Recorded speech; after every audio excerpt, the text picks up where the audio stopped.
할렐루야. 오늘 또 예배하는 저와 여러분의 심령 가운데 성령의 기름 부심이 기원합니다. 성령의 충만함으로 채워지기를 원합니다. 그래서 여러분의 심령이 열려지고 주님을 만남으로 여러분 안에 진정한 평안이 임하기 원하고 만족이 있기를 원하고 행복을 찾는 진짜 그리스도인들 될 수 있기를 예수님의 이름으로 축원합니다. 예수님은 형제가 죄를 범했을 때 어떻게 해야 하는가라는 문제에 대해서 오늘 말씀을 하고 있습니다. 우리는 세상을 살아가다 보면 사람과의 관계성 속에서 여러분 상처를 받고 상처를 주고 하는 일들이 참 많이 있습니다. 사람들이 원치 않지만 여러분 죄를 범할 때도 있고 또 죄로 인해서 많은 사람들이 상처를 받는 경우들도 있습니다. 이럴 때 어떻게 풀어가야 되느냐, 어떻게 해야 되느냐에 대한 문제를 여러분 다루고 있습니다. 예수님은 분명 소자를 실족하게 하지 말라, 그리고 사람을 업신여기지 말라라고 분명하게 말씀하셨습니다. 자, 그런데 만일 어떤 형제가 여러분 형제를 업신여기면 차라리 연자 맷돌을 목에 메어야 된다라고, 그리고 두 손과 두 발을 찍어 버려야 된다라고, 또 두 눈을 빼어 버려야 된다라고 우리에게 말씀하셨습니다. 자, 그런데 우리는 수많은 이런 죄를 지었을 때 실족하게 하고 업신여겼을 때 나는 형제에게 또 어떻게 대해야 되느냐, 나에게 그런 상처를 주고 그런 아픔을 주었을 때 나는 어떻게 대해야 되느냐라는 것입니다. 여기서 이야기하고 있는 죄는 윤리적이고 도덕적인 죄를 이야기하고 있습니다. 교회 안에서도 여러 가지 사건들이 있을 수 있습니다. 그럴 때 어떻게 해야 하는가 문제를 예수님이 친히 말씀하고 있습니다. 자, 그런데 이 문제를 이야기하기 전에 먼저 살펴보아야 할 것은 죄의 문제를 하나님이 어떻게 생각하시느냐라는 거예요. 죄를 하나님이 어떻게 생각하시느냐. 하나님이 가장 미워하시고 싫어하시는 것이 죄입니다. 죄예요. 창세기 3장을 보면 하나님이 아담에게 선악을 알게 하는 나무의 실과를 먹지 말라라고 명령하셨음에도 불구하고, 그렇게 쌍방간에 언약을 맺었음에도 불구하고 그 열매를 따먹은 것이 사람이에요. 사람입니다. 그래서 죄가 우리 속에 들어온 것입니다. 이것은 하나님께 대한 불순종입니다. 죄의 본질은 하나님에 대한 불순종이라는 사실을 우리는 알아야 됩니다. 하나님을 거역하는 거예요. 하나님이 말씀하시면 그 말씀을 따라서 그 말씀대로 순종하며 살아야 되는데 우리는 그렇지가 않아요. 우리는 이성이 있고 지성이 있고 여러분 경험이 있기 때문에 자꾸 우리 지성이, 지식이 이끄는 대로, 경험이 이끄는 대로 우리는 살려고 하는 그 본성들이 있다라는 말입니다. 그래서 하나님을 거역하는 거예요. 그래서 하나님께 불순종하는 것입니다. 하나님의 존재를 인정하지만 삶으로는 인정하지 않아요. 하나님을 믿는다라고 하지만 여러분이 삶 속에는 믿는 행위를 하지 않는, 이것이 죄라는 거예요. 이것이 죄입니다. 여러분, 이 죄가 우리 안에 들어옴으로 어떤 일들이 벌어졌습니까? 어떤 일들이? 첫째로 하나님과 우리 사이에 분리가 생겼어요. 분리가. 여러분, 죄가 들어옴으로 말미암아 하나님과 우리의 관계가 깨어졌다라는 말입니다. 관계가 끊어졌다라는 말입니다. 하나님과 우리 사이에 분리가 돼요. 그래서 하나님 앞에 나갈 수도 없고 하나님 우리에게 찾아올 수도 없는 그런 관계가 되어졌다라는 말입니다. 죄가 우리와 하나님 사이에 장벽을 만든 것입니다. 이게 죄예요.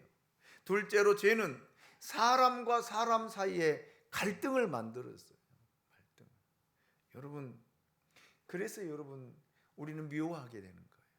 그 사람을 싫어하게 되는 거예요. 그래서 원수처럼 대합니다. 특별히 예수를 믿는 사람들이 여러분 한 번 관계가 깨어지면 원수돼요. 원수돼.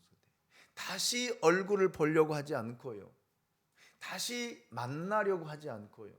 정말 원수처럼 대하고 원수처럼 생각하고 원수처럼 살아가요. 저는 그래서 그런 사람들에게 묻고 싶어요. 그 안에 예수가 있느냐라는 거예요.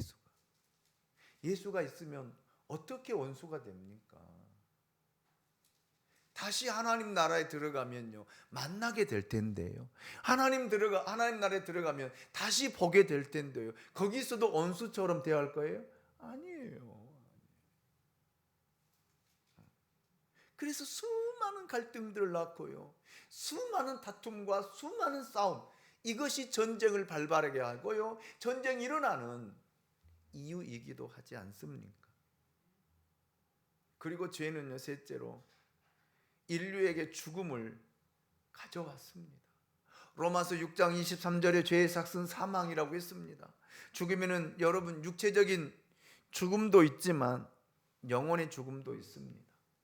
그리고 영원한 죽음도 있다는 사실을 우리는 알아야 돼요. 여러분, 죄로 말미암아 영혼의 죽음이 주어졌어요. 그래서 오늘 제가 유초등부와 중고등부 예배 드릴 때도 말씀을 드렸는데, 여러분 예수를 믿지 않고 구원받지 않으면요 죽어있는 사람이에요. 육체의 생명은 가지고 살아가지만 그 영혼은 죽어있다라는 말이, 생명이 없다라는 말입니다. 그래서 여러분 뿌리 없는 나무가 걸어다니고 있어요. 그리고 여러분 좀 잘 배웠다고요? 인생 성공했다고요? 여러분 돈 좀 벌었다고요? 좀 넓은 집에서 산다라고요? 잘 먹고 잘 산다고요? 여러분 꽃을 꺾어다 놓은 꽃꽂이와 같습니다. 화려하게 보일지는 몰라도요 거기는 생명이 없어요. 생명이 없습니다. 이것이 예수를 믿지 않는 사람들의 모습이에요. 지금은 보이지 않지요. 영혼이 죽어 있는지 영혼이 죽지 않아 있는지 여러분 알지 못하겠지요. 그러나 주님 오시면요 여러분 우리 육체의 생명이 끝나고 나면요 분명하게 드러납니다. 예수를 믿지 않는 사람들은요 지옥 가요. 지옥 갑니다. 영원한 분리 속에서 지옥에 떨어져서요 그 유황불에서 고통을 당하게 될 것이고요. 제가 오늘 유초등부 교사들 그랬어요. 여러분 지렁이에 담요를 깔고요 구더기에 이불을 덮고 있는 것이 여러분 지옥이에요. 한번 가보고 싶으면 가보세요. 구더기 이불을 덮고 여러분 누워 있다라고 생각해 보세요. 그 구더기가 여러분 눈으로 들어오고요, 여러분 입으로 들어오고요, 여러분 귀로 들어오고요, 여러분 몸에서 꿈틀꿈틀 거린다고 생각해 보세요. 이것이 지옥이에요. 그런데 이것이 하루만요? 1년만요? 10년만요? 100년만요? 아니에요. 영원히 그 고통 속에서 살게 되는 것이 여러분 지옥입니다. 영원히 죽은 사람들이 가는 곳이에요. 여러분 이 사망에는요 죄의 그림자가 라로 불리는 현상들이 있습니다. 절망, 질병, 어두움, 거짓, 불이익, 간음, 우상숭배, 분쟁, 살인, 도둑질, 악독, 시기 등 이 모든 것이 죄의 그림자입니다. 육신을 입고 사는 동안 이 죄의 그림자 속에 갇혀 사는 것이 사람의 본질이에요. 본질입니다. 이 모든 죄의 현상은 어느 날 결정적인 죽음이라는 실존 앞에 우리를 몰아넣습니다. 이것이 여러분 어디로부터 왔느냐라는 거예요. 어디서 왔느냐라는 거예요. 여러분 죄로부터 왔다라는 말입니다. 그래서 하나님은 죄를 철저하게 미워하십니다. 싫어하셔요. 하나님은 여러분 털끝만한 죄도 용납하지 않으십니다. 그래서 시편 66편 18절 말씀을 보면 내가 나의 마음의 죄악을 품었더라면 주께서 듣지 아니하시리라. 아멘. 여러분 내 안에 죄가 있으면 하나님께서 내 기도를 듣지 않으십니다. 하나님이 계시지 않는 것이 아니라요, 하나님이 응답하시지 않는 것이 아니라 내 안에 죄의 문제가 아직도 남아있다는 거예요. 미움이 남아있습니다. 분노가 남아있습니다. 시기와 원망이 남아있습니다. 부정적인 것들이 남아있습니다. 내 안에 죄가 있으면 하나님이 느껴지지 않아요. 아무리 느껴보려고 해도 느껴지지 않습니다. 하나님이 없어서 하나님이 느껴지지 않는 것이 아닙니다. 똑같이 예배를 드리면서도 어떤 사람은 성령을 통해 하나님을 느끼고 하나님의 음성을 듣고 하나님을 경험하고 있는데 어떤 사람은 전혀 느껴지지 않고 졸음만 오는 거예요. 따분한 거예요. 눈이 자연스럽게 감겨지는 거예요. 왜요? 내 안에 죄가 있기 때문에. 그래서 예배 드리기 전에 우리가 먼저 회개해야 되는 거예요. 아멘. 저는 예배 드리러 와서 예배를 드리면서 하나님이 느껴지기를 원합니다. 하나님의 임재를 느끼기를 원합니다. 주님의 음성이 들려지기를 원합니다. 성령의 역사를 보기 원합니다. 하나님의 영광이 우리 위에 머무는 것을 여러 눈으로 볼 수 있는 그런 은혜가 있으시기를 주님의 이름으로 축원합니다. 이사야 선지자는 이사야 59장 1절로 3절을 통해서 이렇게 이야기하고 있잖아요. 여호와의 손이 짧아 구원하지 못하심도 아니요 귀가 둔하여 듣지 못하심도 아니라 오직 너희 죄악이 너희와 너희 하나님 사이를 갈라 놓았고 너희 죄가 그의 얼굴을 가리어서 너희에게 듣지 않으시게 함이니라. 이는 너희 손이 피해 너희 손가락이 죄악에 더러워졌으며 너희 입술은 거짓을 말하며 너희 혀는 악독을 내밀어. 그래서 하나님이 느껴지지 않는다는, 그래서 하나님이 보여지지 않는다는. 저는 누누이 이야기해요. 불평하지 마세요. 다른 사람 이야기하지 마세요. 왜 기도해놓고 다른 사람 헛들고 왜 다른 사람 판단하고 왜 평가합니까? 그러려면 기도하지 마세요. 응답이 없다니까요. 그리고 우리는 그렇게 이야기해요. 하나님이 응답하지 않는다고. 하나님은 어디 계시냐고. 아니에요.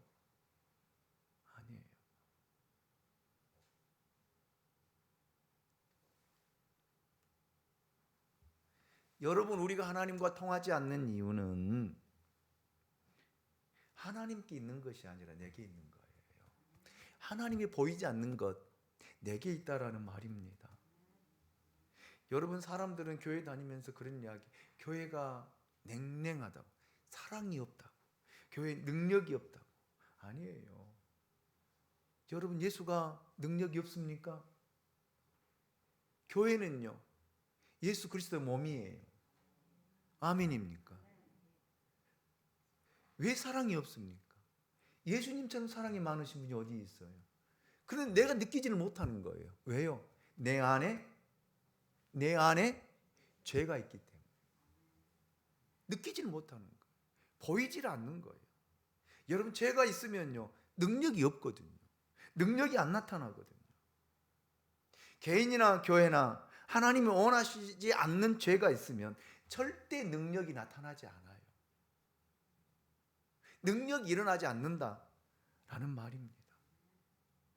그래서 여러분 안에 있는 모든 죄의 문제가 해결될 수 있게 원합니다. 예수 그리스도로 말미암아 해결되는 그런 은혜가 있으시기를 주님의 이름으로 축원합니다.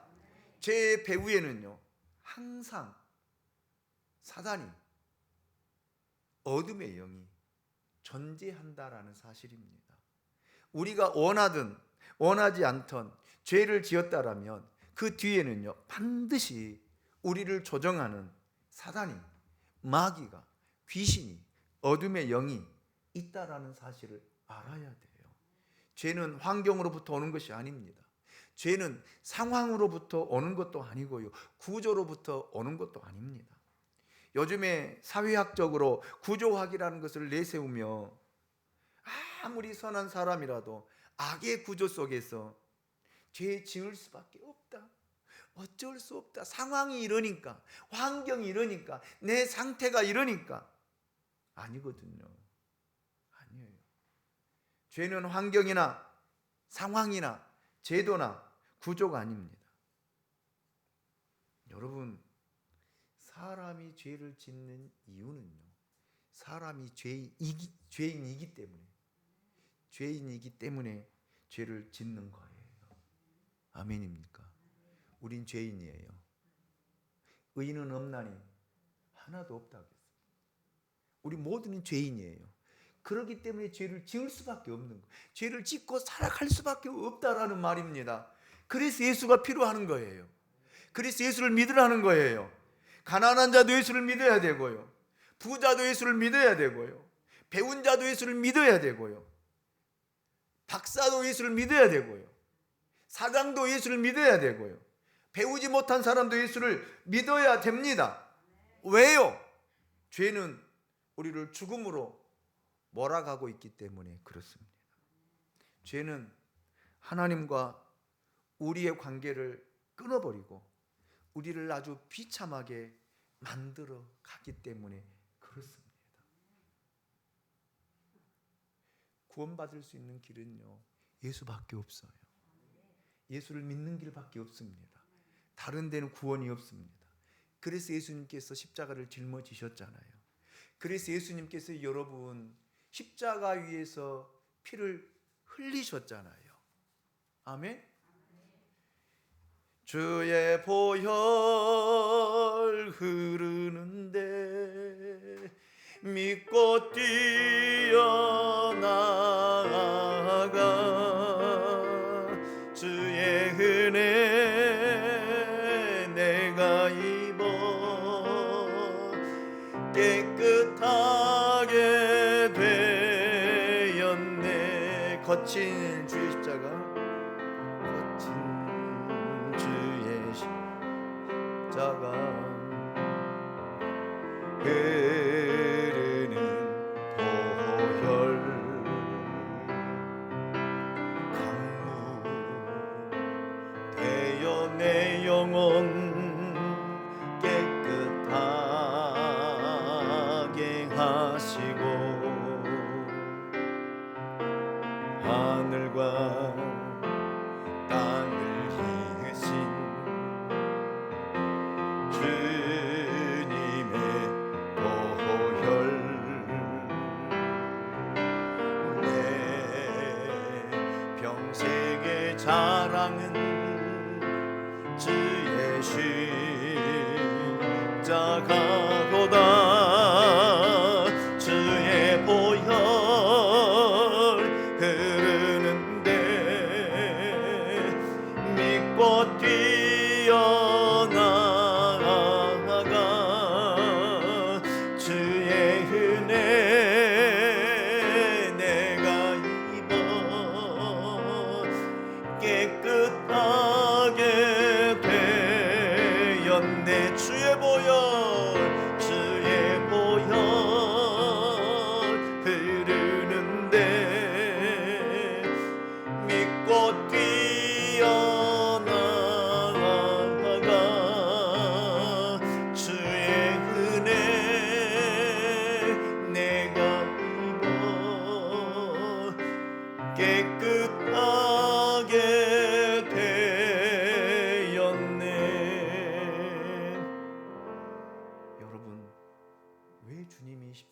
흘려져야 했습니까? 왜 주님이 십자가 위에서 피를 흘려야 했습니까? 우리 죄를 사하시기 위해서예요. 우리 죄를 용서해 주시기 위해서예요. 아멘. 하나님과 우리의 관계를 이어주기 위해서입니다. 아멘입니까? 그래서 여러분, 우리 안에 이 죄의 문제가 해결될 수 있게 원합니다. 죄의 문제가 풀어질 수 있게 원합니다. 지금까지 여러분 하나님 앞에 범죄한 거 있다라면, 아직도 미워하는 마음이 있다라면, 아직도 원망하는 마음이 있다라면, 아직도 용서하지 못한 마음이 있다라면, 이 시간 이 문제가 해결되기를 원합니다. 풀어지기를 원합니다. 용서하십시오. 용서하십시오. 여러분이 용서함 받기 위해서예요. 여러분이 복을 받기 위해서예요.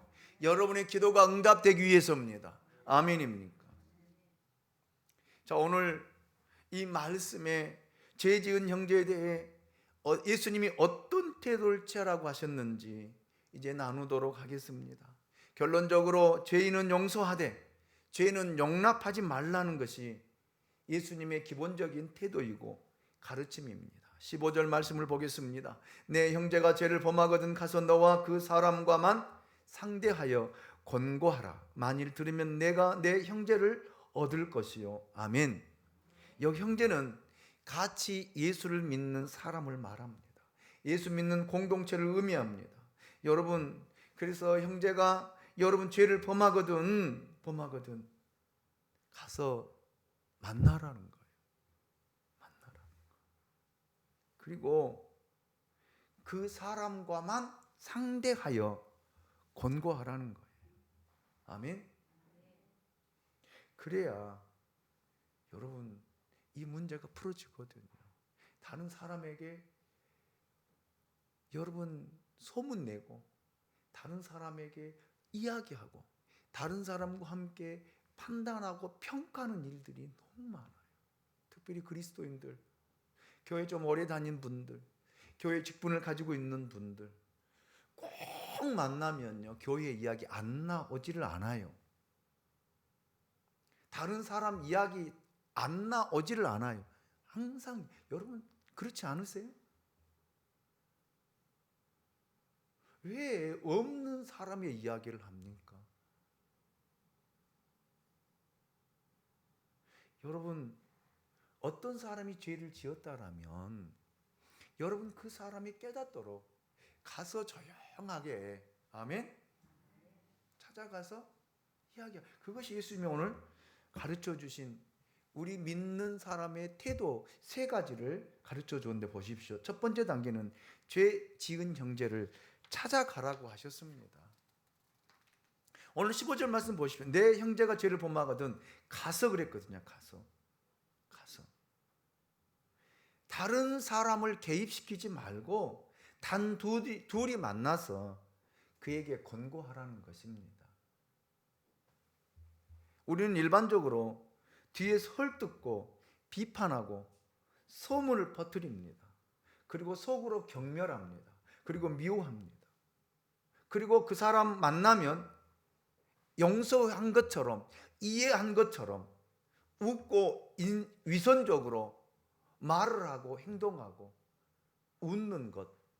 여러분 하나님이 보실 때, 주님이 보실 때 얼마나 위선적입니까? 내 안에는 분노가 일어나고 내 안에는 미움이 있는데 앞에서 만나서 사랑합니다, 축복합니다, 굉장히 친한 것처럼 붙들고 이야기하는 그 모습이 하나님 앞에 얼마나 위선적이냐라는 말이에요. 죄송합니다 이런 표현을 써서 하나님 보실 때 가증스럽다고 이야기해요.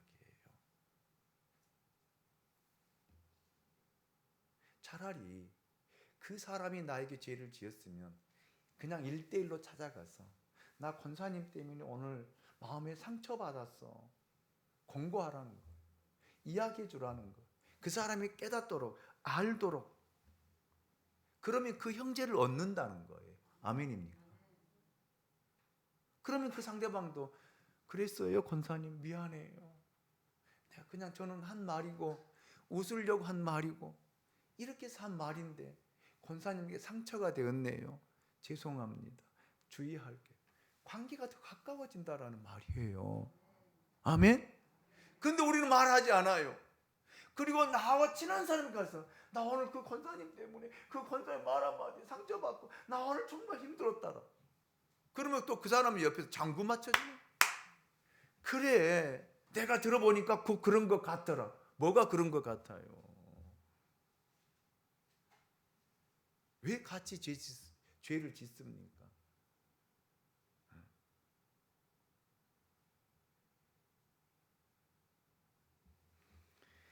여러분, 그래서 여러분 우리는 찾아가서 혹시 그 사람이 나에게 아픔을 주고 상처를 주었다라면 마음에 두지 말고요.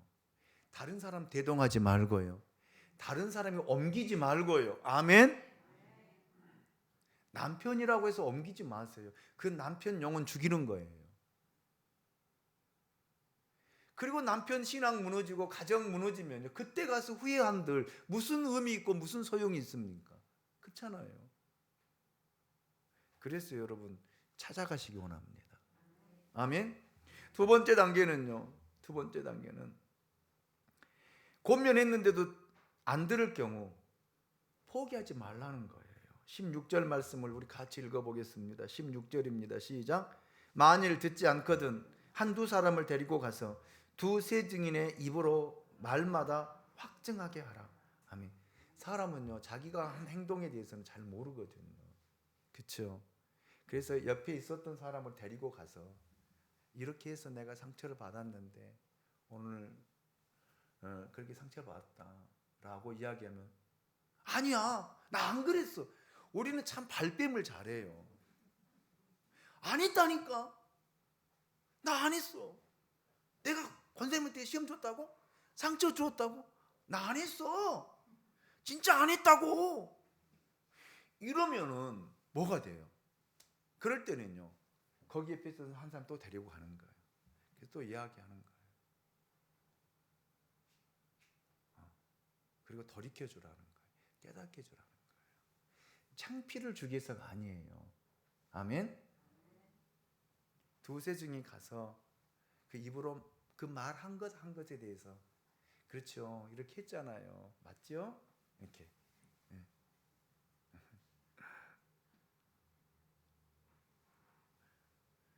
이렇게 해서 권면하고. 근데 사람은요 참 끈질기거든요. 그래도 안 들어요. 끝까지 두세 사람 이야기해도 안 했다는 거예요. 안 했다는 거예요. 그래서 세 번째 단계는 그래도 듣지 않으면 교회에 말하라는 거예요. 교회. 17절 보십시오. 같이 읽어봅니다. 시작. 만일 그들의 말도 듣지 않거든 교회에 말하고 교회 말도 듣지 않거든 이방인과 세리와 같이 여기라. 아멘. 이것이 교회 공동체의 기도와 권면과 훈계를 뜻합니다. 그래서 교회가 이런 권면이 살아 있어야 돼요. 그런데 교회가 권면을 못 해요. 왜요? 권면하면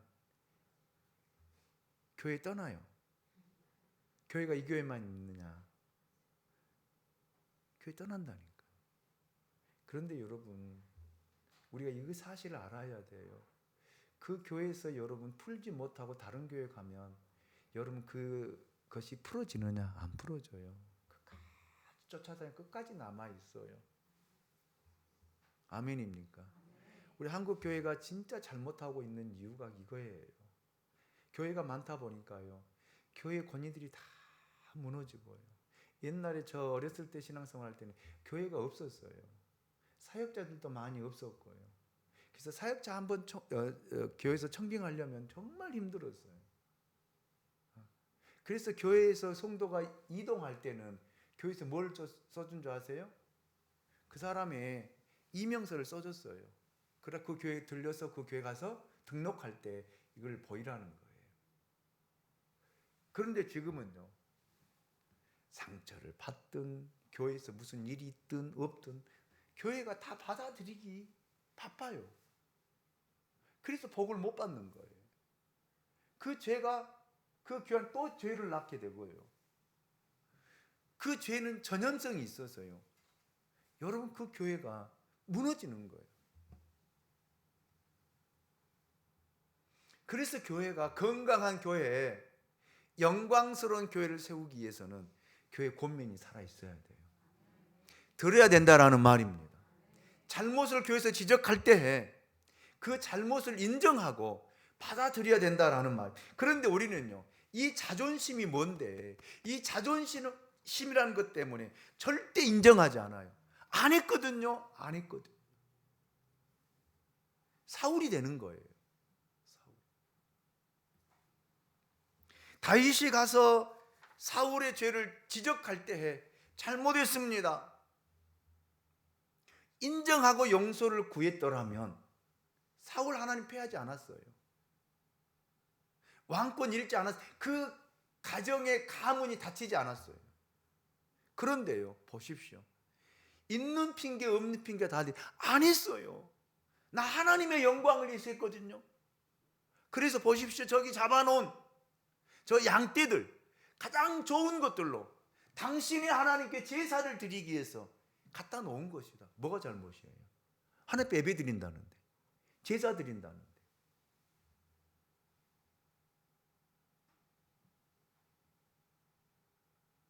하나님이 사울의 마음을 몰랐습니까? 이미 알고 누구를 보낸 거예요? 사무엘 선지자를 보낸 거잖아요.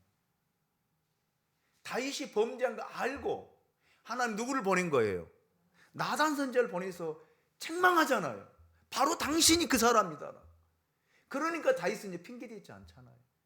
그 자리에서 왕복을 벗어버리고요, 죄에 앉아서요, 죄를 뒤집어 쓰고 하나님 앞에 회개, 침상이 적시도록 하나님 앞에 회개하잖아요. 이것이 다윗과 사울의 차이점이에요. 아멘입니까? 그런데 우리는요, 인정하지 않아요. 인정하려고 하지도 않아요. 나 이래서 그랬다라고, 저래서 그랬다라고. 그리고 감정이 상하면요, 하나님도 없어요. 안 받아들여요. 여러분, 이럴 때에는 교회에서 이 사람을 뭐 취급하라는 거예요? 이방인과 세리 취급하라는 거예요. 굉장히 무서운 말씀입니다. 다른 말로 정의할까요? 이 사람의 구원이 떠났다는 말이에요.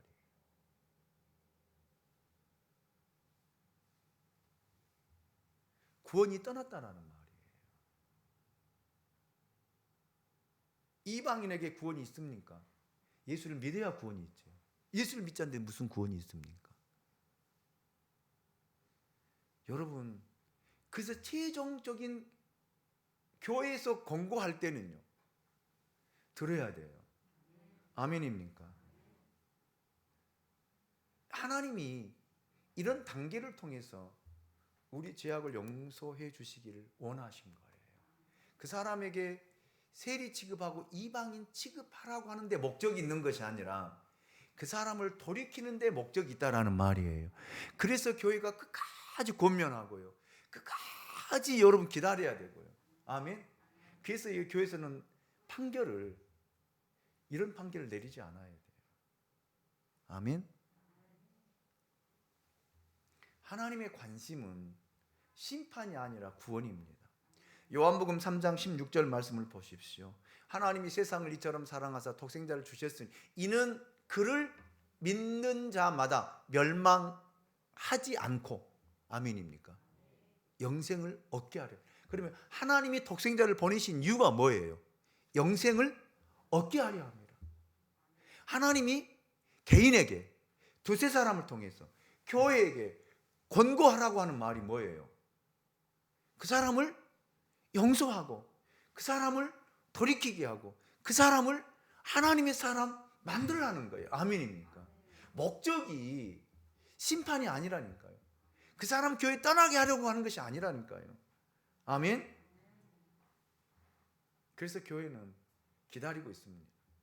기다리는 거예요. 아멘.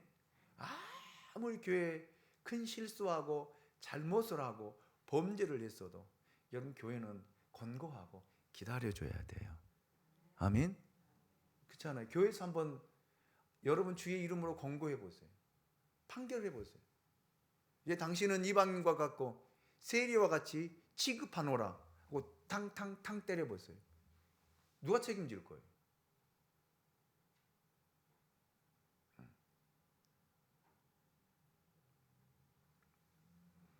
하나님은 우리를 사랑하시되 너무 사랑하셔요. 그래서 우리 영혼이 지옥 가는 것을 원하지 않는다라는 말입니다. 그래서 하나님이 그 사람이 회개하지 아니하면 그 사람 육체는 하나님이 끝을 내시고 그 영혼만 하나님이 구원받아 데려가시는 경우들도 많이 있어요. 아멘입니까? 그래서 우리는 하나님 말씀에 귀를 기울여야 돼요. 고집 부리지 말라는 거예요. 자존심 내세우지 말라는 거예요. 여러분 감정이 앞서서는 안 된다는 거예요. 교회에서 권면하고 주의 종이 권면할 때는 들으라는 거예요. 아멘입니까? 하지 말라고 하면 하지 마세요. 아멘? 여러분을 위해서잖아요. 그런데 감정 상하면요 안 들어요. 고집이 없는 분들이 고집 부리면요 그건 대책이 없대요. 대책이 없어요. 그래서 최씨라고 해서 고집만 있는 것이 아니라요, 김씨, 강씨, 주씨, 백씨, 선씨, 방씨, 변씨, 이씨, 정씨,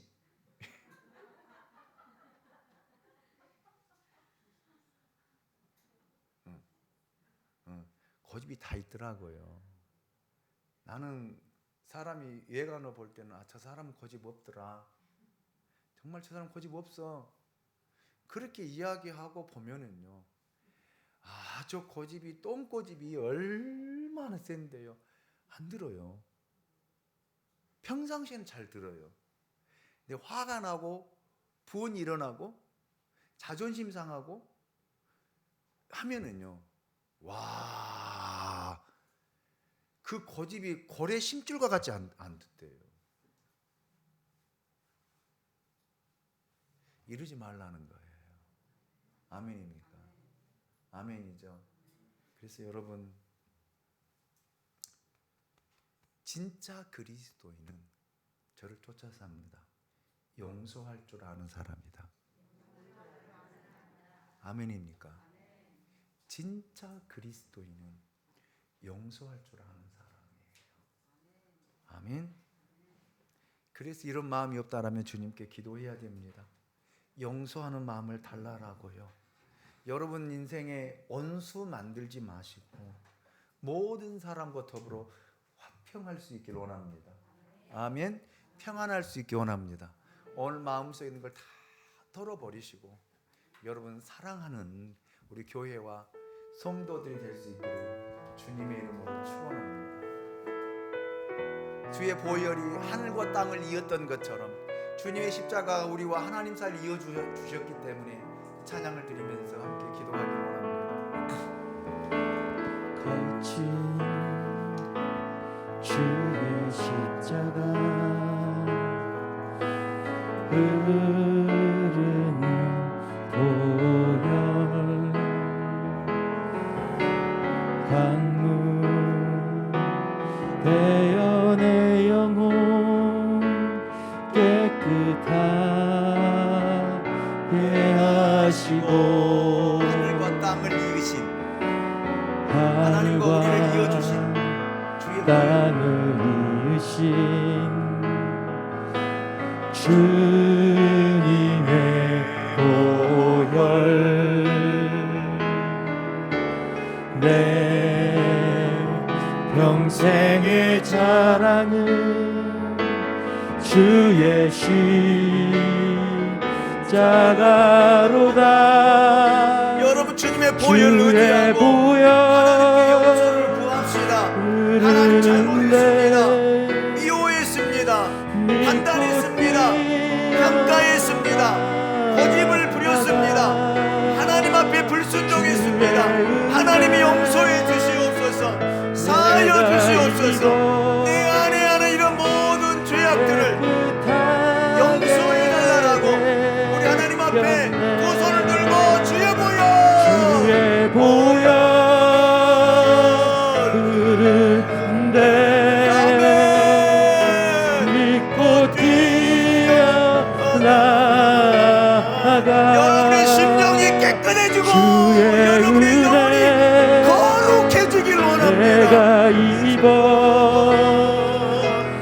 깨끗하게 다시 한번 주의 보혈 되었네. 아직도 용서하지 못한 사람이 주의 있습니까? 보혈 그냥 용서합시다.